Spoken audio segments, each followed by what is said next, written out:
right, everyone. As promised, this week we're going to be diving into the discography of Knocked Loose. This was my brilliant idea.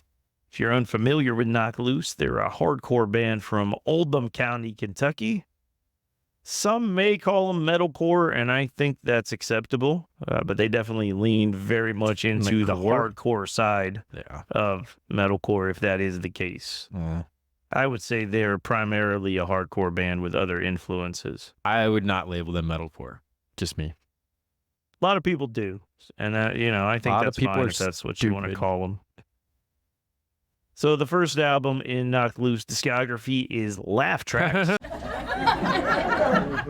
It is 11 songs, 29 minutes, released in September of 2016.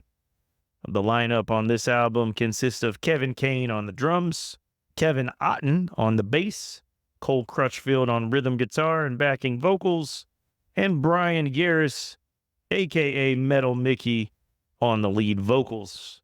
Is that a real nickname? No. Okay. He sounds like Mickey Mouse. Notably, this album was produced by the mighty Will Putney, or as Ice-T calls him, the Dr. Dre of heavy metal. What other albums has he done? Name one. He's probably done it. He didn't do Significant Other. Yeah. He didn't do End of Heartache. You're kicked off of this podcast. So Oblivion's Peak is the first track. It is. Right away, this is not going to be for the faint of heart. It almost teases you a bit with some Slayer-inspired riffing at the beginning, but we quickly get into some super pissed-off hardcore. Yeah. And when you hear Brian Garris, man, I'm not going to lie, it's a little bit off-putting at first. A little bit. However, what you're hearing from him is just pure, unbridled rage. It's raw and unrefined, and it's exactly what music like this calls for. Just after the 2-minute mark, you get some of the best alarm clock riffing I've heard by any band. I couldn't decide when listening to this if I wanted to run in a circle or break through the wall like the fucking Kool-Aid Man. What an opening track. And here comes Justin to knock all the wind out of my sails. So, yeah, as you mentioned, you immediately get hit with this menacing Slayer type of riff, which was not what I was expecting at all. I like the section of fast riffing that you mentioned. There's also some double bass going on there. It's pretty cool. There's a big breakdown and closes with some chuggy bass riffs. But Brian's vocals are mostly a screechy mess. You can call it unrefined. I call it a mess. All right. Dead Ringer. Yeah. It's the next track that we're going to talk about. No time for a break. They come right back with the heat on this one. What I really appreciate about this one, though, is that they managed to infuse some melody and atmosphere amongst all the chaos. And this is something that they've really become more known for over time. Yeah, I like the deep bass section. Thought that was pretty cool. I didn't mind the spoken word, like backing vocal or the occasional deeper vocal. But again, the main vocal over everything is Brian, horrendously fucking bad. And he's annoying as hell. I hate this guy's vocals. So also on this album is the iconic Counting Worms. This song is the birthplace of the infamous. At just over a minute, this song still manages to be super intense.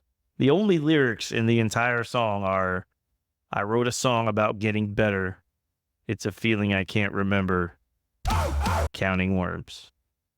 It's by far their most streamed track. It gets your attention with the noise at the beginning. It's like kind of an industrial alarm countdown type of noise or something. I'm not real sure.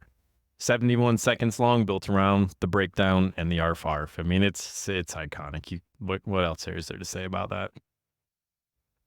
So My Heroes is another one that stands out. I think this is an example of how catchy this band can actually be. The chugging in this song is fucking epic. I would listen to this even without the vocals. It actually has a decent amount of groove to it. I didn't hear that. Okay. So Billy No Mates is another one on this album that stands out. This one features Brendan Murphy of the band Counterparts. And right away, the alarm clock's going off again. And I fucking love it. I actually really like the contrast of the high and low vocals on this one. And the breakdown in this one makes me want to karate chop a stack of bricks. Oh, yes, Danielson. I like the first 15 seconds or so with the riff going back and forth, then Bozo the Clown returns to cry some more. There's moments where it gets in the deeper vocal, and I like that, and it sounds really good. But then that high-pitched shit, it's not for me, man. Like, that wasn't Brian's. So. I know. I don't like Brian's vocal. So Laugh Tracks, the title track, they close it out with this one. Mm-hmm. I love a closer that feels like it's really bringing things to a conclusion. And I feel like this song is perfect for that. Emotionally, it's one of the heaviest tracks on the album. What can happen will, and I've fallen again, too afraid to pull the plug, but sick of waiting for the end. And then it ends very fittingly with an actual laugh track. Yeah, that was fitting. I was sort of laughing at the end. I really like the moments when they slow down the vocal. It sounds a lot better. The massive beatdown breakdown was great. It's a good closer. Lyrically, there may be something here. You kind of mentioned some lyrics that are a little bit powerful there, but the vocal delivery is just so bad. This has to be one of the worst vocal performances I've ever heard in my life. The beatdown riffs and drums can be interesting at times, even though they seem completely unfocused and all over the place. But blocking out Brian Garris's horrendous screeching is impossible for me, and he ruins everything about this album. I just imagine a teenager throwing a tantrum when I hear this, and I can't get past it. Laugh Tracks is a painful 2 out of 6 for me. All right. I should mention I don't really like hardcore music in general. Yeah, anything that's come up with any kind of hardcore elements, you've kind of gonged it. So it's to be expected. So if you're listening for the first time, that's just Justin. He doesn't like hardcore music. I like core, but I don't like hardcore. The one thing that I do find interesting, though, is that you're someone that a lot of times appreciates someone that's not a traditionally good singer, but packs their performance with a lot of emotion. And I think that Brian Garris fits that category. That's what comes out of him naturally. Like, he didn't go out of his way to try to sound, like he's on helium. That's just the way it came out. But see, for me, I think it's natural. I get it.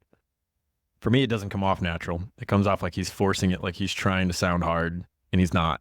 Oh, I don't think so that's the case. That's the way it comes off to me. So. Yeah, I don't think that's the case at all. And I think if you listen to some of his interviews and stuff, like that's just what he does. That's just what happens. I guess. So for me overall, I think this is an absolutely explosive debut album, and I completely understand why it's endearing to so many people. For me, it was not something that clicked right away. I was kind of on the same boat as Justin, where I was like, man, this band is so good, and I hate the vocals. And then seeing them live for me is what really changed it. I seen them in Scranton, though. Yeah? I was in the pit. I didn't mind it, but... Yeah, I mean, seeing them live just helped me understand better, like, what they were trying to do. And his voice is almost just another one of the instruments. I mean, it's untuned. Yeah, I mean, you could say that. And but what I will say, I do think it's one of the most well-produced hardcore albums that I've ever heard. It sounds clean without dulling any of the anger and the intensity. This is what the band sounds like live, and they captured it here. They didn't lose any of the intensity in the studio, which is not always the case, especially with a hardcore band that's doing, a major label album. So for me, if I would have rated this album a few years ago, it might have been different. But 2024, Jason gives Knock Loose's Laugh Tracks a 5 out of 6. Damn. See, we don't always agree, people. Not when it's related to hardcore. No. We never agree. Not at all. Polar opposites on this shit.